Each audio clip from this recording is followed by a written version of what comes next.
at one time before sexually explicit text messages led to his career ruin and put him on the path to a 21-month sentence in federal prison for sending messages and photos to a 15-year-old girl. Anthony Weiner was a New York City politician on the rise.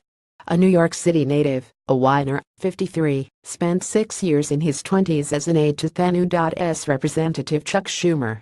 In 1991, at age 27, he was elected to the New York City Council and served 7 years.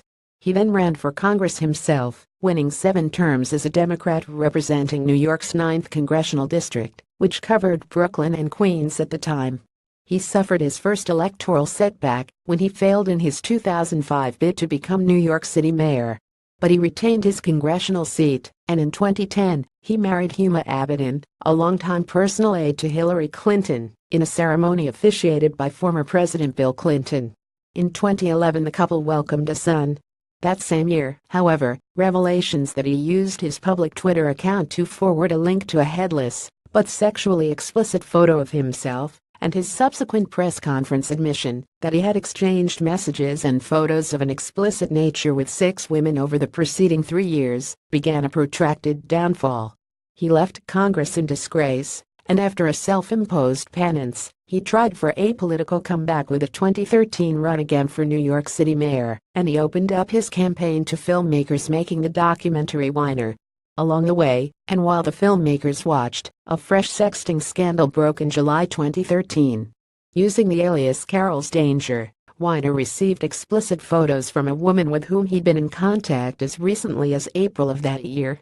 Brenda McDermott Reuters in August 2016, after the revelation of a texting exchange with still another woman, including a photo he sent of himself while lying with his young son in bed.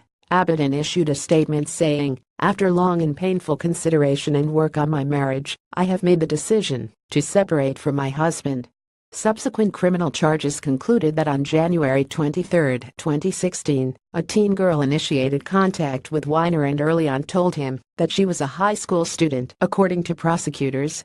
Between February 17 and 23, 2016, Weiner and the teen participated in 3 video chat sessions on Skype, and it was then that the minor victim made clear that she was not just a minor, she was in fact only 15 years old, prosecutors wrote in court papers. That did not stop Weiner.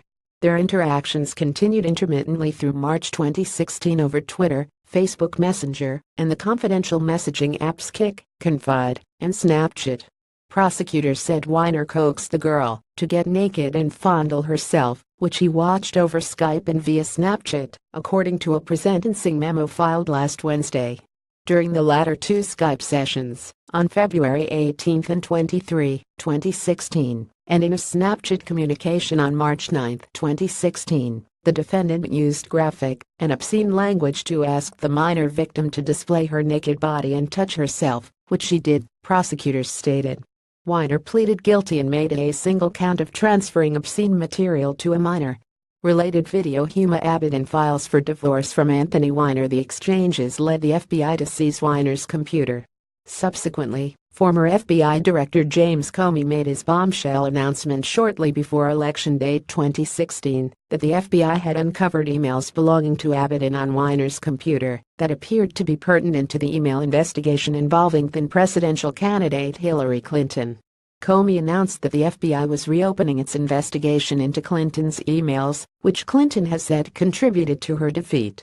Just 36 hours before the election, Comey announced there was nothing new in this batch of emails and that the FBI would not seek charges against the Democratic nominee. Well, great. Too little, too late, Clinton wrote in her new best-selling memoir, What Happened? The rest is history. U.S. District Judge Denise Cote addressed Weiner at sentencing, telling him, "This is a serious crime that deserves serious punishment." When she handed down the sentence, Weiner, who held his face in his left hand, began sobbing. Prior to his sentencing, Weiner cried while reading a written statement, saying in part, "The crime I committed was my rock bottom," adding, "I was a very sick man for a long time." Last spring, Abedin announced her intent to file for divorce and to seek sole custody of the couple's son.